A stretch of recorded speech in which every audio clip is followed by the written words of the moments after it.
Isang magandang hapon mga kapatid at muli po ay inaanyayahan ko po na tayo po ay mag-Bible study ngayong hapon at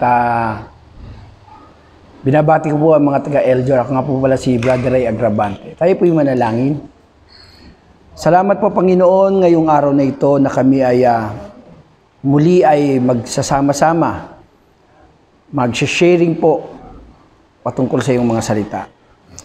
Ikaw po, Panginoon, ang kinikilala naming tagapagturo namin, ang aming rabbi. At kayo po, Panginoon, sa pamamagitan ng iyong Espiritu, ang nagpapaunawa ng iyong mga salita. Salamat po sa inyong karunungan at kaalaman sa pangalan ni Jesus. Amen. Ang nais ko pong i-share sa inyo, mga kapatid, ay patungkol sa pagparito ng ating Panginoon. Alam naman po natin na tayo pong lahat ay umaasa at naghihintay sa pagparito ng ating Panginoon. Lahat po tayo ay naniniwala na ang ating Panginoon ay babalik. Ikalawang pagparito niya. Kaya nga po tayo po ay nagnanais na makapamuhay, makalakad sa kanyang kalooban upang sa ganun pagdating niya ay marating niya tayong nananampalataya sa Kanya at namumuhay ayon sa Kanyang kalooban. Yun po ang nais ng Diyos na tayo ay nag-aantay sa Kanya sa pamamagitan ng pagsasagawa ng Kanyang kalooban, pagsasapamuhay ng Kanyang salita. Sa Biblia po, naniniwala po tayo na ang salita ay Diyos. Sa dyan po nakalagayan. Ang salita ay Diyos. Napakahalaga ng salita ng Panginoon. Ito po ang ating paksa sa Revelation po. Revelation chapter 22 verse 8. Ito po ay patungkol sa mga bagay na darating na ipinapahayag na ng Panginoon sa atin sapagkat upang ang bawat Kristiyano, ang bawat mananampalataya ay makapaghanda sa pagparito ng Panginoon. Ipinapakita rin ng Diyos yung mga bagay na paparating. Kaya ito po ay tinatawag na pahayag o revelation o apokalipsis na binabanggit ng Biblia. Ang sumulat po ng Revelation ay si Juan. Dalawa po yung si Juan John the Baptist at si John the Beloved. Si John the Beloved po ay isa sa mga apostol ng ating Panginoon. Siya po ay itinapon sa chapter 1 ng Revelation, verse 9. Siya po ay ipinatapon sa isang isla sa Patmos. At doon po ay nagsugo ang Panginoon ng anghel at kinausap po siya. At ito po yung mga bagay na ipinapagawa kay John the Beloved. Ito po ang sabi, akong si Juan ang nakarinig. Revelation chapter 22 po, 22 ng pahayag. Verse 8. Akong si Juan na nakarinig at nakakita sa lahat ng ito. Matapos itong marinig at makita, ang lahat ng ito'y nagpatira pa sa paanan ng anghel at nagpakita sa akin ng mga ito upang siya'y sambahin.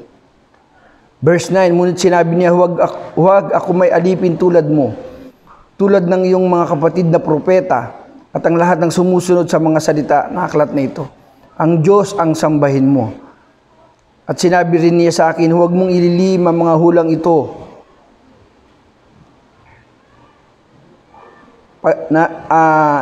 Huwag mong ilihim ang hulang nasa aklat na ito pagkat malapit ng maganap ang mga ito. Ang masama ay magpapatuloy sa pagpapakasama, ang marumi sa kanyang pagpapakarumi. Ngunit ang mabuti ay magpatuloy sa pagpapakabuti at ang banal sa pagpapakabanal. Ang palatandaan po na pagparito ng ating Panginoon ay ang mabuti ay magpapatuloy sa pagpapakabuti at ang masama ay patuloy na magpapakasama, sabi diyan. At ito po ay sinabi ng anghel kay Juan na huwag niyang ilihim. Ito'y isusulat niya at ito po ay ipapaalam sa lahat ng mga mananampalataya. Kung mapapansin niyo po mga kapatid na sa pagparito ng ating Panginoon, lalagana po ang kasamaan. Magiging magiging palasak ang paggawa ng masama. Sapagkat ito po yung sinasabi sa Revelation. Pinapangunahan na po tayo ng Panginoon na ang masama ay patuloy na magpapakasama. At ang mabuti sa pagpapakabuti, magpapatuloy upang maging magpapakabanal. At alam po natin na ang Diyos po ay nagpaparusa. Dalawa lang po ang gusto ng Diyos. Mamimili po tayo kung gusto po nating magpakabuti, pabuhay po tayo para sa Kanyang kalooban. Ngayon, kung ang tao ay hindi kikilalanin ng salita ng Diyos, sabi nga po natin kanina, ang salita ay Diyos. Ang salita ay makapangyarihan sapagkat ito ay Diyos ang salita, sabi. Nagkatawang tao ang salita ng Diyos. At ito po yung mapapatunayan natin sa John. Sa John po, ng unang chapter po ay sinulat ni John po doon. Na kung paano ang kapangyarihan ng salita ng Diyos. Sinasabi ng Biblia na ang masasamay pinarurusahan ng Diyos. Yan po ay nakalagay sa Awit, chapter 1, verse 5. Ano po ang nakalagay doon? Ating pupuntahan. Sabi doon, ang masama ay parurusahan ng Diyos. Ito po ay walang mintis. Ano ibig po sabihin nun? Siguradong sigurado na ang lahat ng masama ay parurusahan ng Panginoon. Sila po ay hiwalay ng Diyos mula sa mga matuwid. At alam naman po natin, walang kasalanan na hindi po pinagbabayaran. Ang taong maibigin sa kasalanan, ang Diyos po, mahalang makasalanan po, nililinaw ko po galit po ang Diyos sa kasalanan. Mahal po ng Diyos ang makasalanan, kaya po nga tinubos niya. Ganun pa man sabi diyan, ang makasalanan ay parurusahan ng Panginoon. Wala pong mintis sa Awit 1 verse 5. At doon sa Awit 91 verse 8, sabi doon, makikita mo na ang masama ay parurusahan ng Panginoon. Inulit po sa Psalm 91 verse 8, ang masama ay parurusahan ng Panginoon. Atin daw pagmamasdan. Ang Diyos po ay kailanman hindi kinukonsinti ang masama. Hindi niya po ito tinatawag dito. Hindi niya po nais na ang tao ay malulun sa kasalanan. Remember po sa creation po, sa pagkakalika, nung nilikha ang tao ay kawangis daw ng Diyos. Tayo ay nilikha na kawangis ng Diyos. Ibig sabihin, kung ang Diyos ay may kabanalan, ang tao ay may kabanalan. Bago nagkasala ang tao, ay ipinakita doon nasa Genesis na ang tao ay nilikhang kawangis ng Diyos. Kawangis sa katwiran at kabanalan. Ang tao ay maaaring mamuhay ng may kabanalan. Si Adan at si Eva, si Adan at si Eva ay wala pa pong kasalanan nung panahon na yon. Sila po ay namumuhay ng may kabanalan. Sila po ay inosente, kaya nga po sila po ay hubot-hubad. Ang unang ninuno ng pinagmulan ng tao si Eva at Adan. Sila po ay walang alam sa kasalanan. Pero nang pumasok ang kasalanan, ano ang ginawa sa kanila ng Panginoon? Sila ay pinarusahan ng Diyos. Sila po ay pinalayas sa Garden of Eden. Sila po ay tinakwil ng Diyos. At sabi doon, sila ay mamumuhay at sila ay magbubungkal sa lupa. Kumbaga, paghihirapan nila ang kanilang kakainin. Samantalang sa Garden of Eden, ang Diyos po, lahat ng pagkain ay naroon na. Provided na ni Lord.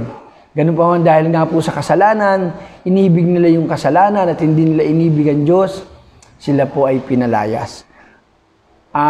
Malinaw po ang sinasabi ng Biblia, ang makasalanan ay ihihiwalay ng Diyos sa mga matuwid. Kung paano ang isang taong nagtitinda ng mga prutas, kung kayo po ay pamilya sa mga nagtitinda ng gulay at prutas, kapag po ang prutas sa isang kaing, kapag ang prutas po ay may kasamang bulok o nasisirang gulay o prutas, ano po ang ginagawa ng tindera o tindero dun sa prutas na nasisira, na nasa kaing? Tatanggalin niya po ito. Aalisin niya po ito. Bakit po? Kasi po pagka may bulok, lahat po ng prutas doon o gulay ay mas mahahawa o mabubulok din dahil sa isang nabubulok na gulay o prutas. Ang Diyos po, ayaw ng Diyos na mahaluan ang mga matuwid. Kaya nga po, nililinaw ng Diyos sa atin, ng Biblia, na sinulat ni John, na ang masama ay patuloy na magpapakasama at ang mabuti sa pagpapakabuti. Yung mababasa niyo po sa Psalm 1, chapter 1, verse 5, sinisiguro ng Panginoon na ang masama ay parurusahan niya. Wala pong mintis yan, sabi doon. At sa 91 verse 8 ng awit ay ipapakita ng Diyos sa atin kung paano niyang parurusahan ang masasama. Nakita naman po natin sa panahon ng Sodom at Gomora. Anong ginawa ng Diyos sa Sodom at Gomora? Ito po'y tinupok niya ng apoy mula sa langit. Ang lugar na yun ay wala pong itinira ang Panginoon. At noong panahon ni Noe, lahat po ng masama, sukdulan na po ang kasalanan ng tao. Anong ginawa ng Diyos noong panahon ni Noe? Sila po ay nilunod ng Panginoon sa pamamagitan ng isang baha. Sila po ay pinarusahan ng Diyos sa pamamagitan ng napakalaking baha. At noong panahon ng ang Israel ay pinalaya ng Diyos mula sa Ehipto. Pinarusahan din po ng Diyos ang bansang Ehipto. Bagamat sila ay napakayamang bansa, napakalaking bansa, pinarusahan din po sila ng Panginoon. Ang masama ay pinarurusahan ng Panginoon. Kaya nga po, sa Psalm 91 verse 14 to 16, ang sabi ng Panginoon, ang sino man nagtitiwala sa Kanya, aking pong babasahin, Psalm 91.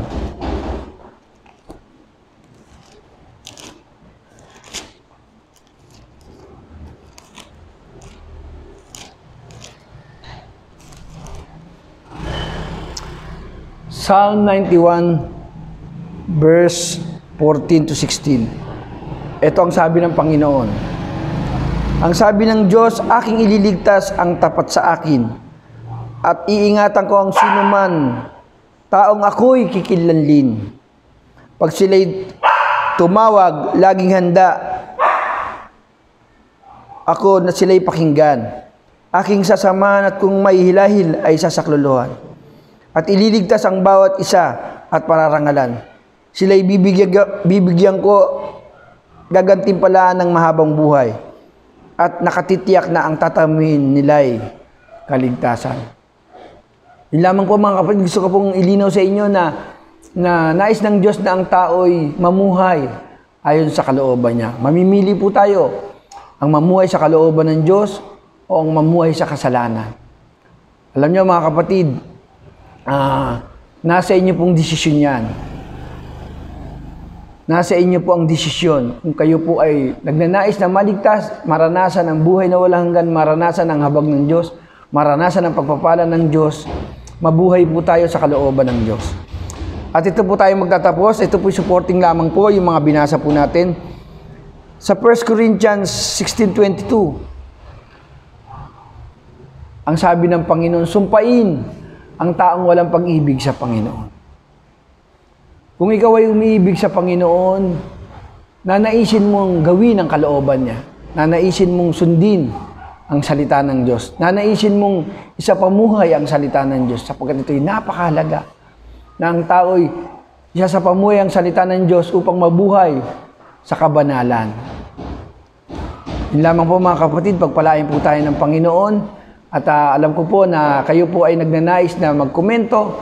Kayo po ay magkomento sa mga mensaheng na inyong naririnig. Salamat po at tayo po ay manalangin. Salamat po Panginoon sa araw na ito. Pagpalain mo po ang bawat isa at nawa po kami po ay naisin po ang makapamuhay sa kalooban mo. Salamat po sa pangalan ni Jesus. Amen.